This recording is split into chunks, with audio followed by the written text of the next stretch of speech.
Dans ce monde d'un discours, où trouver le secours, sinon dans ta sainte présence. Sanctifie ton nom à nous. Sanctifie ton nom, Seigneur Jésus. Sanctifie ton nom, alléluia. Purifie les cœurs ici disposés. Purifie le cœur de ceux qui nous suivent par la télévision. Seigneur, que la main de Dieu s'étend sur eux et sur nous. Purifie nos cœurs de toute saleté, afin que nous puissions te glorifier comme il le faut. Béni soit ton Saint-Nom. Béni soit ton Saint-Nom. Alléluia.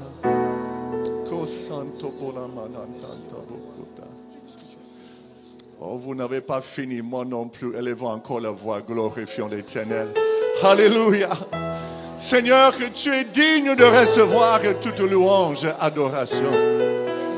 Seigneur, que tu mérites le meilleur de nous-mêmes. Tu mérites, Seigneur, être glorifié par nos bouches, par nos voix, par nos vies, par notre comportement, par notre caractère. Seigneur, glorifie-toi en nous à travers ce que nous faisons, nos gestes, nos attitudes, nos actions. Seigneur, tu es le grand Dieu sur toute la terre et nous sommes tes enfants. Alléluia. Nous te remettons à ta place sur le trône de notre cœur.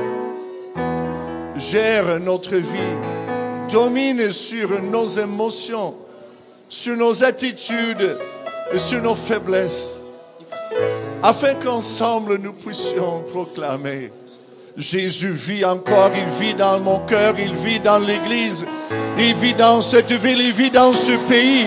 Il est le roi des rois et nous te glorifions. Alléluia. Béni soit ton nom. Béni soit ton nom, Jésus. Alléluia. Alléluia. Amen. Amen. Tournez-vous vers votre prochain et dire: Dieu vous aime. Alléluia. Que Dieu soit glorifié. Nous voulons prendre juste un moment pendant que les chanteurs chantent avec nous. Juste un moment. Et nous voulons saluer quelqu'un que vous n'avez pas vu depuis longtemps. Je sais comment ça se passe à la fin du culte. Chacun est pressé, doit partir. Et parfois même quand je prêche, je regarde et je dis: ah, ça c'est un tel. Mais le temps que je finis à entretenir d'autres personnes, l'autre est déjà parti. Ça me fait mal. Levons-nous, prenons 1 minute, peut-être 2. Saluons quelqu'un que vous n'avez pas vu, que nous n'avons pas vu depuis longtemps. Embrassez-les dans l'amour de Christ. Levons-nous rapidement.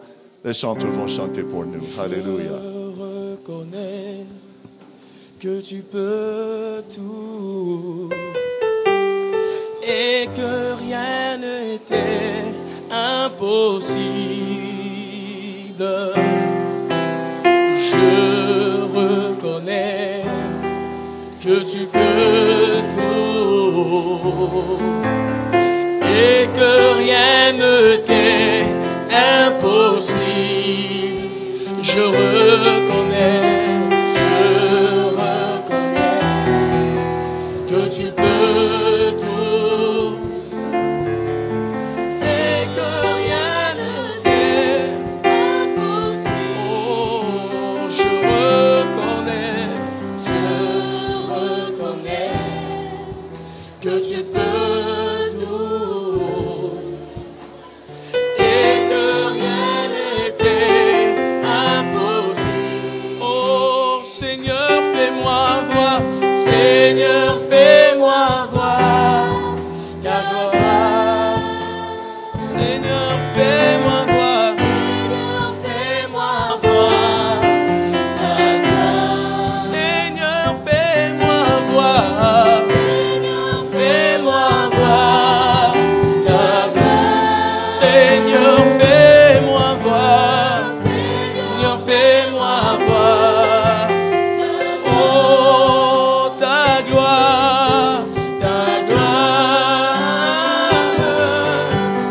content de vous voir dans la maison de l'Éternel. Que le Seigneur vous bénisse. Chacun, chacune, nous avons une présentation d'enfants.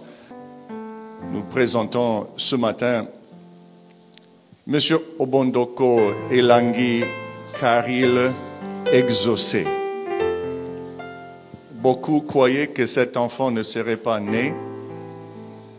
Il y avait des menaces même, mais Dieu fait grâce. Alléluia. Nous sommes très contents de le présenter ce matin, même si on a fait 2 mois à la maison. Je ne connais pas cette culture pour rester à la maison. Vous sortez à l'hôpital, vous sortez voir les autres, mais on ne peut pas l'amener à l'église. Je n'ai pas compris ces choses-là, mais au moins aujourd'hui, cet enfant a fait voir sa tête devant tout le monde. J'invite les pasteurs, les anciens, les mamans pasteurs, dans la mesure possible, d'imposer les mains sur cet enfant, aussi sur ce couple, parce que nous connaissons que le couple doit élever l'enfant dans les préceptes de l'Éternel. L'enfant ne connaît rien, nous ne pouvons pas baptiser un enfant qui ne connaît rien, parce que c'est de notre volonté personnelle que nous acceptons Christ. Mais nous présentons cet enfant à l'Éternel, nous disons merci pour ce cadeau. Merci de ce que tu as donné à tes enfants. Et Seigneur, donne-nous la capacité d'élever cet enfant convenablement afin qu'un jour, quand il aura la conscience de toutes ces choses, lui aussi va suivre les parents à connaître Jésus-Christ comme Sauveur et Seigneur.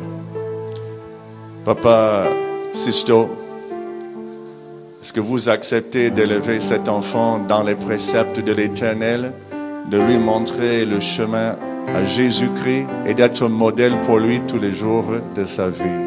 Oui, de tout mon cœur. Maman Olva, Dieu t'a donné ce joli manioc. C'est toi qui vas le bercer dans tes bras, qui va pourvoir à tous ses besoins pendant au moins 2-3 ans. Il ne verra que toi-même. Ce qu'il entend de ta voix, ce qu'il ressent dans son cœur, c'est grâce à ta relation avec Jésus-Christ. Est-ce que tu acceptes d'être un modèle pour cet enfant? Oui, je l'accepte de tout mon cœur. Amen. Et Karil, est-ce que tu acceptes d'être chrétien un jour? Amen. Oui. Alléluia. Amen. Que Dieu soit loué. Cet enfant est né le 28 mai 2012 à la clinique Guénin de Pointe-Noire. 3,9 kilos.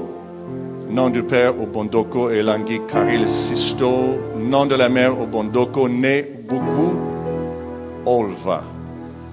Nous élevons notre voix pour demander la grâce de l'Éternel sur cet enfant. Père Céleste, nous bénissons ton nom. Dans le nom de Christ Jésus, Seigneur, que ta volonté soit faite en lui. Nous connaissons que, Seigneur, les enfants sont un cadeau de l'Éternel. Seigneur, malgré toutes les menaces, malgré les difficultés, Seigneur, tu as fait que cet enfant puisse voir le jour. Je te bénis, je demande que ta bénédiction soit sur l'enfant.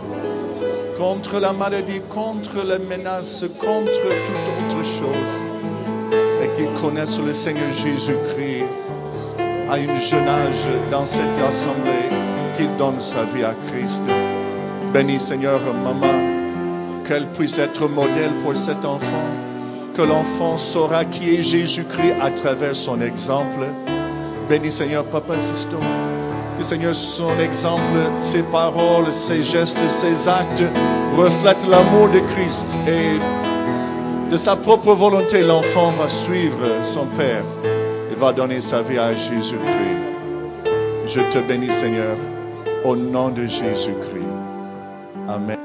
Vous qui êtes venus là pour la première fois, vous qui êtes visiteurs, vous avez été invité par quelqu'un, ou vous êtes venus par vous-même, nous vous invitons aimablement à vous lever.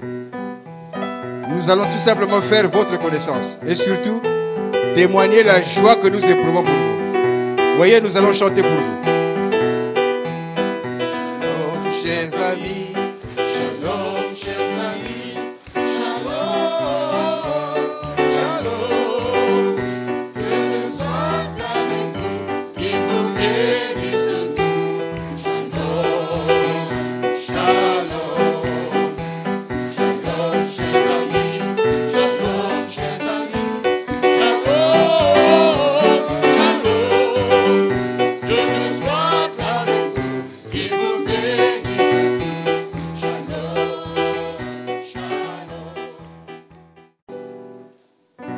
soyez les bienvenus. Maman, papa, enfants, vous êtes dans la maison du Seigneur. Et vous voyez qu'on vient de chanter pour vous parce que nous sommes dans la joie de vous accueillir. Et vous qui nous écoutez aussi à la radio, à la télé, soyez les bienvenus, vous qui assistez à notre culte. À la fin du culte, nous prendrons 5 minutes seulement de votre temps, juste pour vous présenter qui nous sommes. Je vous prie de vous asseoir, s'il vous plaît. Asseyez-vous, s'il vous plaît. Alors, nous allons maintenant consacrer un petit moment à ceux qui ont célébré leur anniversaire. Que ce soit anniversaire de mariage, anniversaire de naissance. Si vous l'avez célébré cette semaine, nous vous invitons à vous lever. Oh, gloire à Dieu. Joyeux anniversaire, joyeux anniversaire, joyeux anniversaire. Sois fidèle à Jésus, que sa grâce et son amour t'accompagnent toujours. Joyeux anniversaire, joyeux anniversaire, joyeux anniversaire. Que Dieu soit loué. Ce soir, nous allons fêter le 60e anniversaire de notre ancien papa Kyonga. Viens quand même dire un mot avant que tu sois trop vieux pour parler. On peut quand même le recevoir correctement. Amen.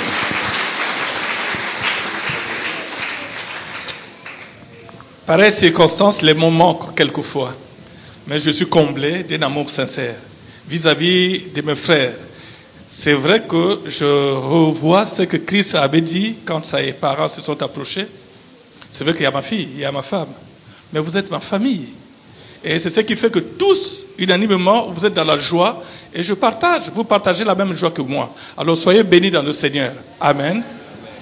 Merci. Que Dieu te bénisse, papa.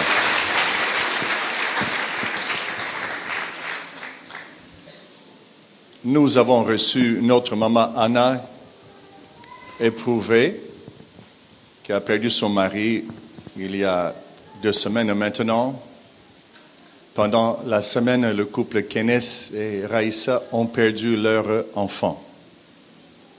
À l'hôpital, pendant l'accouchement, il n'y avait aucun médecin, aucune sage-femme.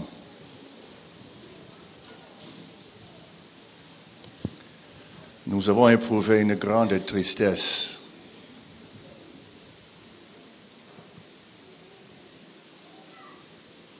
Ce qui provoque ce message ce matin. Père Céleste, je demande ton assistance. Seigneur, nous connaissons que chacun de nous, tôt ou tard, nous sommes frappés par cette circonstance. Nous avons besoin de ton assistance ce matin. Et pendant les moments difficiles de notre vie, j'implore, Seigneur, ta grâce ce matin, que tu puisses consoler Maman Anna, que tu puisses consoler le couple Kenneth et Raïssa, que ta main puissante soit sur eux pour les encourager, pour les consoler, car nous connaissons que ceci n'est pas notre destin final. Béni soit ton Saint-Nom, au nom de Jésus-Christ. Amen. Un peu moins de volume, s'il vous plaît. Le dernier ennemi. Le dernier ennemi. En Corinthiens chapitre 15, le verset 26 nous dit que le dernier ennemi qui sera détruit, c'est la mort. Le dernier ennemi. Elle n'est pas encore finie. Elle exerce encore son pouvoir sur nous. La mort n'a pas encore rendu l'âme. Mais elle va le faire. L'homme connaît plusieurs ennemis, même des ennemis néfastes, y compris la maladie, la guerre, la famine et l'abandonnement. Mais la maladie est en train d'être surmontée par la médecine. Les guerres terminent tôt ou tard. La famine est vite arrêtée par un peu de nourriture et même l'orpheline trouve d'autres maisons d'accueil. Mais par-dessus toute autre peste, la mort s'élève comme l'ennemi principal de l'homme. Elle n'est jamais satisfaite, elle avance comme un bulldozer, sans pitié, sans regard à notre statut. On dit couramment en français, et surtout ici chez nous au Congo, nous disons, la loi ne frappe que le faible. Mais cette loi frappe les faibles et les forts. Tu peux avoir une protection politique, tu peux avoir une protection financière, tu peux avoir des gens qui t'appuient de chaque côté, mais face à la mort, tu n'as aucun avocat.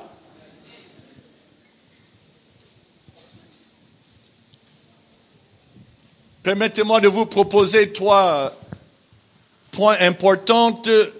D'abord, le rendez-vous obligatoire. Deuxièmement, les protocolaires en séjour des morts. Et troisième, le remède à la mort. Hébreux 9, 27 dit, il est réservé aux hommes de mourir une seule fois. Après quoi vient le jugement. Il est réservé aux hommes de mourir une seule fois, après quoi vient le jugement. Juan Ponce de León, le conquistador espagnol impotent, cherchait la fameuse fontaine de la jeunesse en 1535. Il le cherchait sous le nom de Bimini. Les mythes, des légendes circulaient pendant cette époque des premiers explorateurs. Et on a parlé d'une certaine terre qui s'appelle Bimini. Et Juan Ponce de León est allé chercher cette terre où se trouvait apparemment la fontaine de la jeunesse ou de jeunesse. Au lieu de découvrir la fontaine, il est tombé sur la Floride. Et en Amérique, on étudie l'histoire de notre pays et on voit toujours ce nom.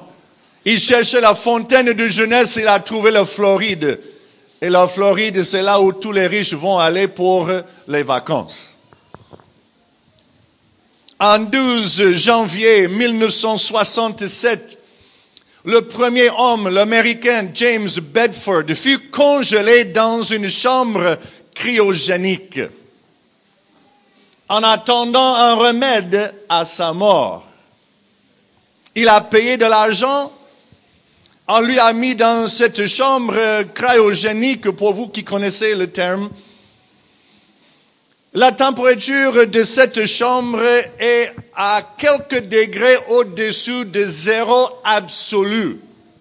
C'est plusieurs centaines de degrés en dessous de zéro. On appelle ça presque zéro absolu. Il est toujours là en attente. Il y a une société cryogénique qui s'appelle Alcor.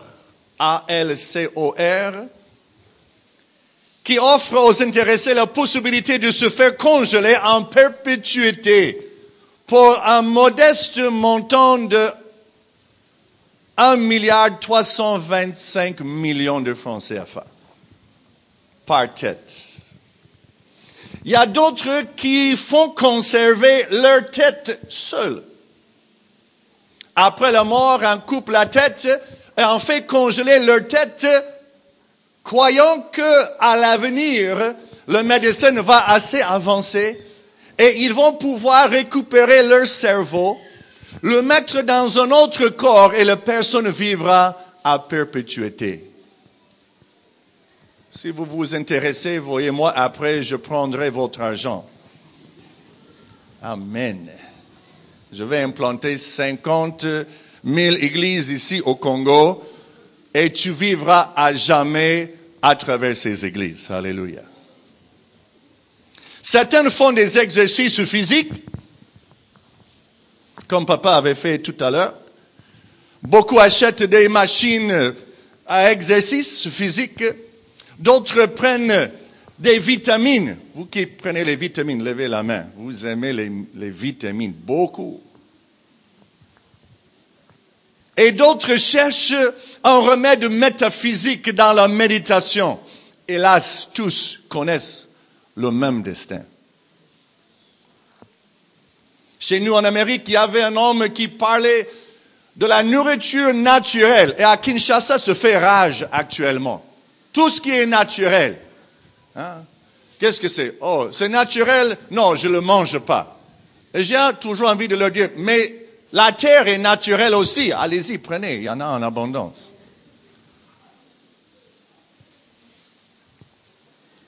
Cet homme en Amérique a prêché l'évangile de la nourriture naturelle. Il nous a même fait rire parce qu'il s'est approché d'un sapin. Et le sapin dont, vous connaissez les cônes là. Et si vous sortez, il y a des petits noix à l'intérieur de ces cônes là. Et il a fait tout un livre sur les noix de cônes de sapin, je ne sais pas. Il est mort à 58 ans, fini son truc là. Ça faisait rigoler toute l'Amérique. Lui qui nous disait, vous mangez naturellement, vous allez vivre jusqu'à 90 ans. Il est mort à 58 ans. Au lieu de chercher une solution à la mort physique, frères et sœurs, préparons-nous pour le rendez-vous, car le rendez-vous de la mort est incontournable. Luc chapitre 16, vous connaissez, je crois, cette histoire. C'est l'une de mes prédications préférées pendant les veillées. Luc 16, le verset 23 à 24, s'il vous plaît. Je ne vais pas lire tout le passage, mais juste ces deux versets. Vous vous rappelez, ça c'est l'homme riche et le pauvre Lazare. Après la mort, l'homme riche se trouvait dans les tourments, à l'enfer. Il voyait de l'autre côté Lazare au sein d'Abraham. C'est comme le salon Air France, je crois, dans l'aéroport. Ou comme les sièges première classe quand vous rentrez dans l'avion, non? Vous êtes en classe économie avec les sardines. Et ceux qui sont en classe affaires ou première classe, ils vous regardent avec un peu de dédain, un peu de dégoût, là. Non, vous voulez passer. Ne me touche pas, s'il vous plaît. Passez vite, là, passez. Et pendant que vous êtes là serrés en première classe, on leur donne le champagne, le fromage et tout. L'homme riche, pendant sa vie, avait tout. Il ne lui manquait rien. Pauvre Lazare, à sa porte, cherchant les miettes. Combien de vous avez connu vraiment la faim? Vous avez connu la faim, vraiment. On disait, est-ce même je vais vivre? Ce n'est que de ce côté-là. Oh, ok. Oh. Luc 16, 23. Dans le séjour des morts, il lèva les yeux. Ça, c'est l'homme riche. Est-ce qu'on peut l'appeler toujours l'homme riche? L'homme qui fut riche. Parce qu'en séjour de mort, il n'avait même pas de pièces. Dans le séjour de mort, il leva les yeux, et tandis qu'il était en proie au tourment, il vit de loin Abraham et Lazare dans son sein. Et il s'écria, Père Abraham, aie pitié de moi, envoie Lazare, afin qu'il trempe le bout de son doigt dans l'eau, qu'il me rafraîchisse la langue. En tout cas, il avait soif, ce type-là. car je souffre cruellement dans cette flamme. Beaucoup nous disent, après la mort, c'est le sommet éternel. Oui, mais ce sommet dure 2 secondes. Et après, c'est le séjour des morts. Vous avez le choix aujourd'hui devant vous. Vous prenez le bon côté, vous prenez les flammes. Pour moi, c'est le bon côté. J'imagine que les flammes léchaient le corps de cet homme qui fut riche. La première flamme, oh, ah, oh, ah, oh. Et là maintenant les pieds qui brûlent, les jambes qui brûlent, les genoux jusqu'aux dents. Là, il commence à croire que ce n'est pas provisoire, ce destin. C'est éternel. Il crie, il saute, il roule.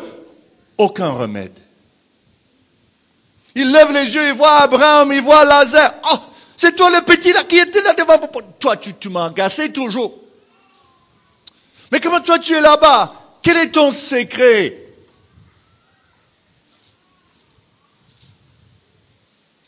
Ce n'est qu'Abraham qui lui répond. Ah, fils, pendant ta vie, tu avais les belles choses. Et lui, il souffrait. Mais la mort change tout. Il renverse le plateau. Et ceux qui n'ont rien auront tout. Et ceux qui ont tout n'auront rien. Toujours dans notre école, on faisait, quand on s'alignait pour le réfectoire, les gens se bousculaient pour être le premier, non?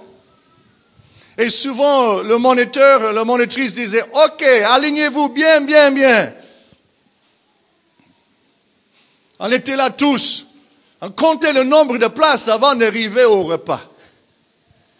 Et puis le moniteur, la monitrice dira, OK, on fait une grande marche. On se tourne volte-face. Et vous, le fin de queue, là, venez ici. Et vous qui êtes... repartez. Ah. C'est ça la mort. Elle renverse les fortunes. Elle renverse les priorités. Elle renverse même notre plan que nous avons tracé. Quelques-uns, vous êtes les grands planificateurs. Vous dites, non, à tel âge, je serai marié, j'aurai le bac, je vais faire ceci, je serai marié, j'aurai 3 enfants, j'aurai ma maison, ma voiture, ma carrière, et à 60 ans, j'aurai la retraite, je serai content. La Bible nous dit que l'homme fait son plan, mais Dieu dirige tout. La question qui doit nous préoccuper aujourd'hui, c'est celle-ci. Qui va nous recevoir à l'autre côté? Quand j'arrive à l'aéroport ici, il y a toujours quelqu'un qui me reçoit. Cette fois-ci, je suis passé par le salon VIP. Je n'ai même pas touché au bagage, donné simplement les talons bagage. Je me suis dit, c'est comme ça que les grands sont. Ah! Qui va vous recevoir à l'autre côté de la mort? Quel protocolaire! Ici à l'aéroport, nous avons des très beaux et jolis protocolaires. Moi, je ose croire, de toute la ville de Pointe-Noire, nos protocolaires sont le plus beaux et le plus belles. Vous êtes d'accord ou non? Oui. Mais je ne veux pas voir le visage du protocolaire de l'enfer. Ngé, quiz. Ta place est ici. Non, il y avait une erreur. S'il te plaît, moi, je n'ai pas prévu venir ici. Moi, j'avais quand même fait certaines choses dans la vie. J'ai même donné de l'argent une fois à l'église de l'aéroport. Toi, tais-toi. Ta place est ici. Comment seront-ils habillés? Est-ce qu'ils auront le certain trident qu'on appelle à la main, avec les 3 fourchettes là?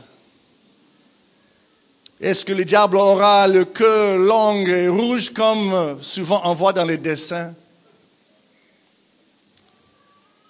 La meilleure illustration que je n'ai jamais entendue, c'était par un évangéliste qui avait reçu une vision.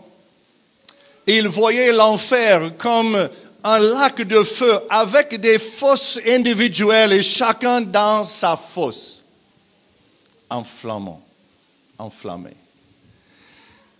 Et il voyait quelqu'un qui passait, prenait les gens par les cheveux et les sortait de leur fosse et régalait le visage, le remettait. L'évangéliste a dit, mais qu'est-ce qu'on fait là? Et la réponse était assez simple. Il cherche le prédicateur qui lui a dit que l'enfer n'est pas réel. La Bible dit, là où le ver ne meurt pas. L'enfer est réel. L'enfer nous attend si nous n'avons pas préparé convenablement notre chemin. La mort nous rappelle que nous sommes provisoires sur cette terre. La mort ne donne pas ce qu'elle a pris. La mort est finale, brutale et cruelle. Vous qui avez subi cela, vous connaissez ce dont je parle. Je n'aime pas l'expression « ici, c'est fini. » C'est pas fini. L'anniversaire de la mort, je vois les annonces même dans les journaux du Congo. À notre bien-aimé mère ou père qui nous est parti sur l'anniversaire de votre mort pendant des années. L'année passée, quand j'étais en Amérique, je suis passé à la cimetière voir les tombeaux de mes grands-parents qui m'ont élevé dans la crainte de l'Éternel.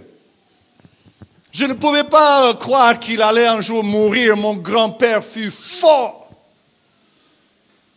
Le poitrine comme un tonneau, je blague pas. Quand il me soulevait, quand j'étais petit, comme c'était une plume là. Mais ici, le jour quand fêtait mon 50e anniversaire, dans le réfectoire, mon grand-père est mort le même jour. À la sortie de la fête, maman m'appelle. Ton grand-père est mort. Je dis, ça c'est bien que ce soit sur mon anniversaire, afin que je n'oublie pas. Parce que cet homme était pour beaucoup dans ma vie. Et c'est lui qui priait pour moi quand Dieu m'a appelé dans le ministère pour être missionnaire. Lui qui ne pouvait jamais mourir, il est tombé de la 2e étage d'une maison à 2 reprises. Il est tombé sur sa fesse. Il a cassé tous les vertèbres, je crois, vous appelez ça, dans son dos. Il s'est levé. Il est descendu au sous-sol de la maison, il s'est lavé. Il s'est vêtu, il a pris la voiture et il s'est conduit jusqu'à l'hôpital. Il se présente dans la salle d'urgence. Il dit, monsieur, qu'est-ce qu'il y a? Il dit, je suis tombé, je crois que j'ai cassé le dos. L'infirmière qui l'a reçu a dit, monsieur, si tu as cassé le dos, tu ne seras pas debout. Comment tu es arrivé? Qui t'a amené? Non, je me suis conduit moi-même. L'infirmière a dit, impossible, mais on va quand même faire le rayon X. Le dos complètement cassé. Comment est-ce qu'il est marché? Je vous dis qu'il était fort. Mais lui-même aussi un jour a rendu l'âme. La mort nous rappelle que nous sommes provisoires sur cette terre. Une autre vie nous attend, car la Bible n'a pas dit qu'il fut le Dieu d'Abraham. La Bible dit qu'il est le Dieu d'Abraham. Alléluia. Il n'est pas le Dieu des morts, il est le Dieu des vivants. Alléluia.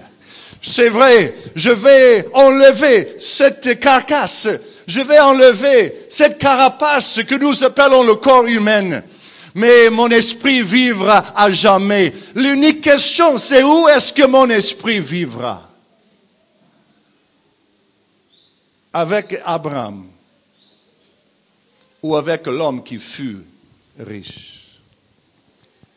Frères et sœurs, Dieu ne nous a pas laissés sans remède. Notre avocat, notre frère, notre bouclier, Jésus-Christ est rentré dans les régions inférieures de la terre pour faire face à la mort. Je vous ai parlé plusieurs fois de ça. J'aime bien cette illustration. Quand j'étais petit, je croyais être fort. Quand je plaisante, vous connaissez que je dis toujours ce qui est là dans le ventre était ici sur les épaules à l'époque. J'étais fort. Un jour, maman me défiait. Elle a dit, j'ose croire que tu ne vas pas passer la nuit dans le cimetière, toi qui crois être fort. Ah oui, maman, je vais le faire. Je n'ai peur de rien. J'ai pris mon sac à dos, mon sac de couchage, ma petite tente. Je me préparais pour aller à la cimetière, pour montrer à maman que je pouvais passer la nuit dans le cimetière. Ne croyez pas qu'on était dans la sorcellerie. Nous, on n'a pas ces choses de cette manière. C'est juste que tout le monde a un peu peur des cimetières. Surtout le soir quand le soleil se couche. En pleine journée, je suis allé regarder le site. Bon, il y a beaucoup de soleil, il n'y a pas trop d'ombre. Je peux poser ma petite tente ici, je vais passer la nuit, je vais relever ma tête devant maman. Le soir venu, je me préparais, je m'approchais, je voyais les ombres qui croissaient là.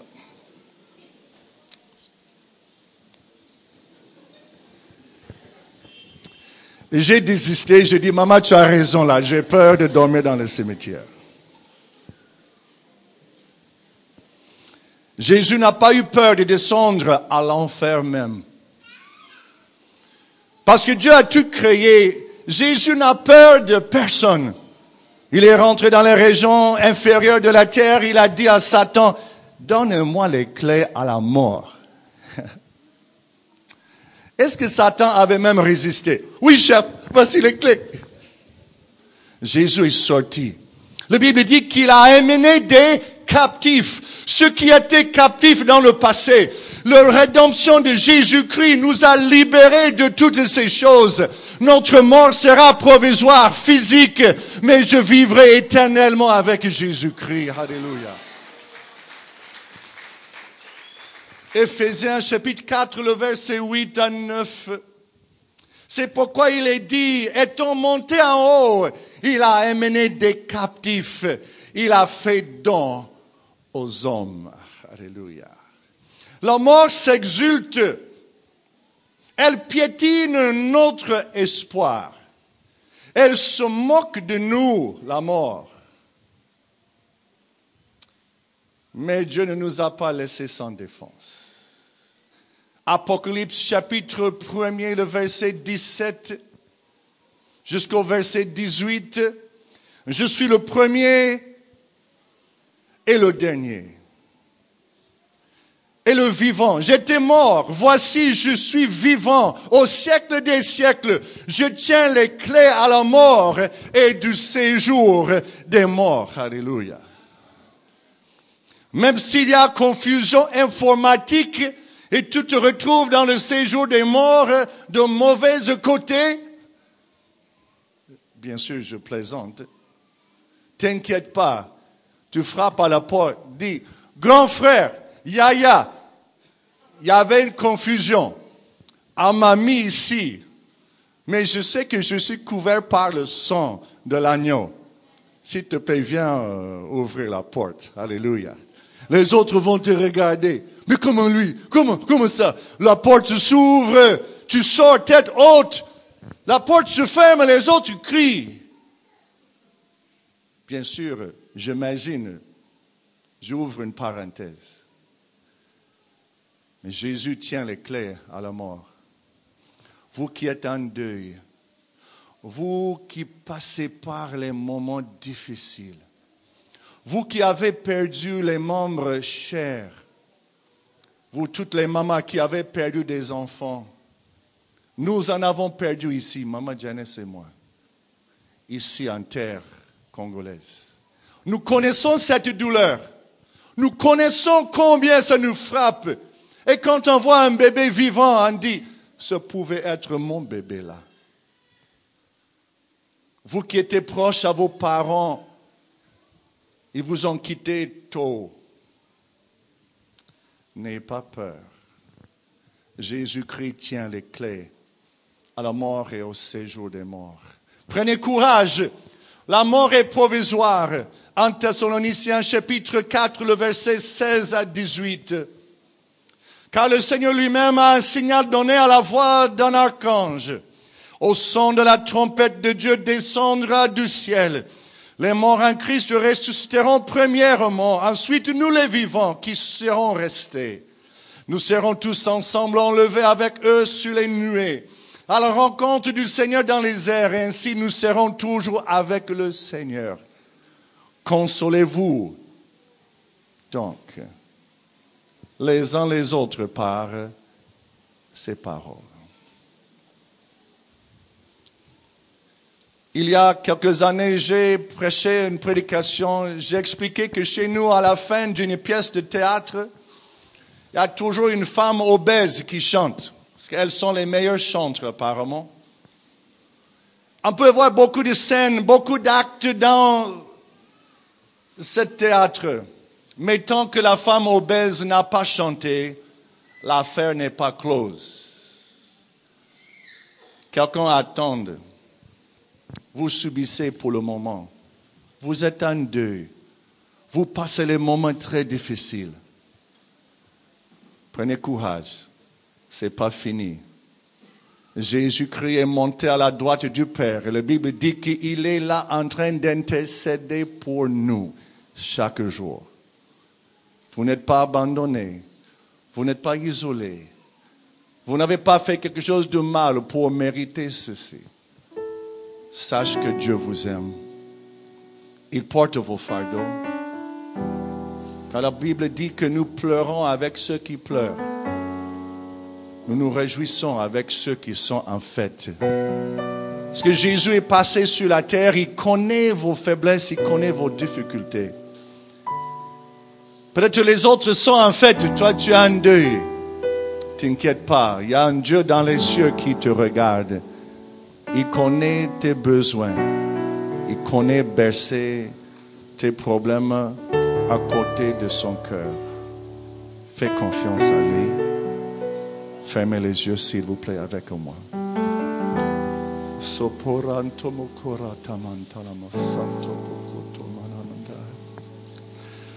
Seigneur, nous sommes en deuil aujourd'hui parce que nos membres ont perdu un enfant. Une maman a perdu son mari. Bien que les autres prêchent qu'en Jésus-Christ, vous n'aurez pas de difficultés, nous connaissons que cela ne vient pas de Dieu. Ça, c'est ceux qui recherchent les membres qui vont leur donner des gros salaires. Mais notre Bible dit que quand vous passez dans la vallée de l'ombre de la mort, pas si, mais quand, nous allons passer par la mort. Nos membres de famille vont passer par ce même chemin. Mais Jésus-Christ nous attend à l'autre côté. Il a dit, je ne vous laisserai pas orphelins. Je vous enverrai mon Esprit Saint qui sera avec vous jusqu'à la fin du monde.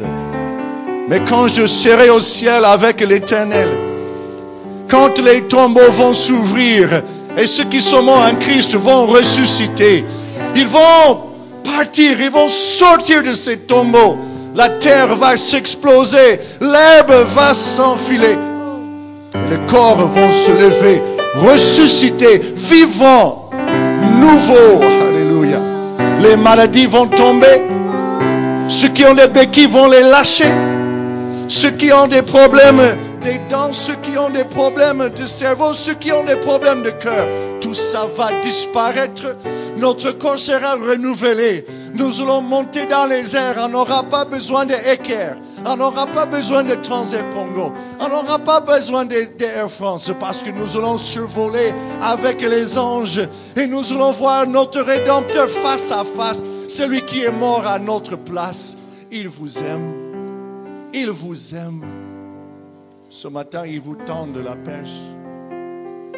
Ce matin, il vous tend la main. Il dit, venez à moi, vous qui êtes fatigués, chargés. Je vous donnerai du repos. Prenez mon joug sur vous parce que je suis doux. le Seigneur nous aime. Mais nous passons par cette terre provisoirement. N'oubliez pas le rendez-vous céleste. Il y a 2 rendez-vous qui attendent les chrétiens. Le rendez-vous de la mort, nous allons passer par ça. Mais le 2e rendez-vous, c'est avec notre Sauveur et Seigneur au ciel. Nous allons voir les empreintes des pointes dans ses mains et dans ses pieds. Nous allons voir les cicatrices dans ses côtés où il a subi pour nous. Nous allons nous jeter à ses pieds. Oh, j'ai envie de voir ce jour. Je vais oublier mes difficultés, je vais oublier mes douleurs, je vais oublier tous les maux que j'ai eus ici par terre. Et je serai éternellement avec l'Éternel dans les airs. Alléluia. Ce matin, tu es là. Tu dis, pasteur, je ne suis pas prêt pour aller au ciel. Je sais que si Christ revient aujourd'hui même, je n'irai pas parce qu'il y a quelque chose dans ma vie qui n'est pas conforme à la parole de Dieu. Levez la main là où vous êtes, pasteur, priez pour moi. Merci. Encore quelqu'un de ce côté. Pasteur, priez pour moi. Ici en haut, pasteur, je ne suis pas prêt. De ce côté, pasteur, priez pour moi. Alléluia. De ce côté, je ne suis pas encore prêt. Je vous invite de vous lever tous, s'il vous plaît, au nom de Jésus-Christ. Nous allons nous approcher de la trône de grâce. Alléluia. Vous avez besoin de prière ce matin. Je vous invite de vous approcher. Quel que soit le sujet de votre inquiétude, il y a des gens qui connaissent prier, qui vont vous tenir par la main. Avancez rapidement afin que nous puissions prier. Levons-nous tous ensemble, en haut dans le balcon. Levons-nous ici à côté. Vous avez besoin que quelqu'un vous accompagne dans la prière. Avancez rapidement et nous allons prier ensemble. Alléluia.